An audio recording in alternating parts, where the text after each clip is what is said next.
Suspend అయిన దేవాదాయ శాఖ సహాయ కమిషనర్ శాంతిపై కొత్తగా మరో 6 అభియోగాలు నమోదయ్యాయి. గతంలో వచ్చిన ఆరోపణలపై 9 అభియోగాలు మోపి ఆమెను సస్పెండ్ చేశారు. తాజాగా మీ భర్త ఎవరో చెప్పాలని కోరడంతో పాటు సంబంధిత ఆరోపణలపై 15 రోజుల్లో సమాధానం చెప్పాలని శాంతికి నోటీసులు జారీ చేశారు.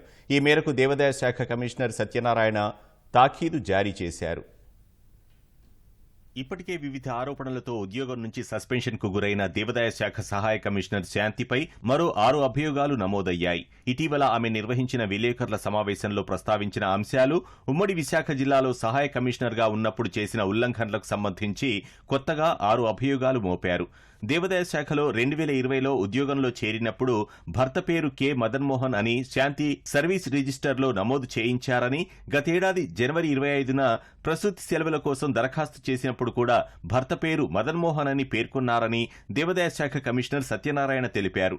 కానీ ఈ నెల 17న నిర్వహించిన విలేకరుల సమావేశంలో పి సుభాష్ అనే వ్యక్తిని పెళ్లి చేసుకున్నట్లు తెలిపారని, విడాకులు తీసుకోకుండా రెండో పెళ్లి చేసుకోవడం ఉద్యోగి ప్రవర్తనా నియమావళికి విరుద్ధమని మొదటి అభియోగం మోపారు.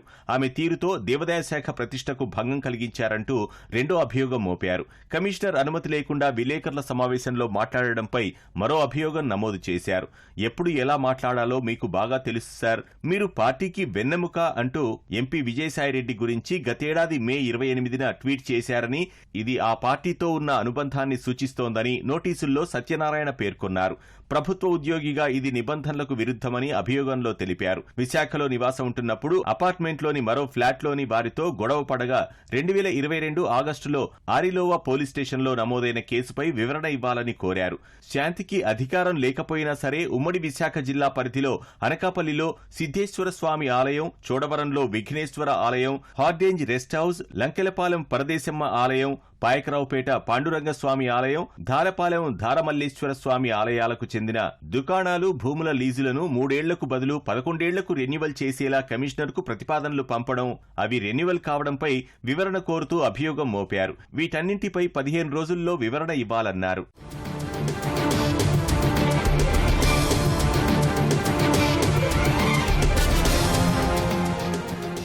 మరోవైపు శాంతి సహాయ కమిషనర్గా పనిచేసినప్పుడు విశాఖ, అనకాపల్లి, ఎన్టీఆర్ జిల్లాల పరిధిలో ఇంకా ఏ ఉల్లంఘనలకు పాల్పడ్డారు, భూములు, దుకాణాల లీజుల్లో ఏం చేశారు, ఆలయాల భూములు పరాయిపరం చేసేలా ఎన్ఓసీల జారీకి సిఫార్సులు చేశారా అనేవి పరిశీలించేందుకు 3 అధికారులతో కమిటీ వేయనున్నారు.